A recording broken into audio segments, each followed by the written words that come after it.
સાણંદ શહેરમાંથી એક પ્રેરણાદાયક ઘટના સામે આવી છે। કિંમતી સામાન ભરેલ બેગ મૂળ માલિકને પરત કરાયો। વિરોચન નગરના રિક્ષા ચાલક ઇમરાન ખાન પઠાણ સાણંદથી પેસેન્જરને બેસાડી વિરોચન નગર તરફ જઈ રહ્યા હતા। ત્યારે ઇયાવા ગામના એક બહેનને રિક્ષામાં બેસાડ્યા। બહેન કિંમતી સામાન ભરેલ બેગ રિક્ષાની અંદર ભૂલી ગયા। રિક્ષા ડ્રાઈવર ઇમરાન ખાનની નજર બેગ ઉપર પડતા તેઓએ બેગના ચેક કરતા એક નવો મોબાઈલ, આશરે કિંમત 40,000, કિંમતી ડોક્યુમેન્ટ અને મંગલસૂત્ર મળ્યો।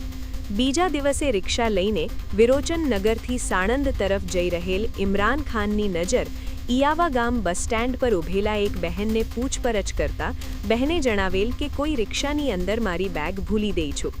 રિક્ષા ડ્રાઈવર ઇમરાન ખાને કીધું કે બેગ મારી જોડે છે અને તરત જ બેગ મૂળ માલિકને પરત કરી માનવતાનું ઉત્તમ ઉદાહરણ પૂરું પાડ્યું હતું।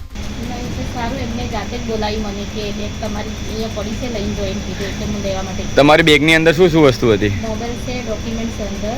હા, તમે અહીંયા શું કામ કરો છો?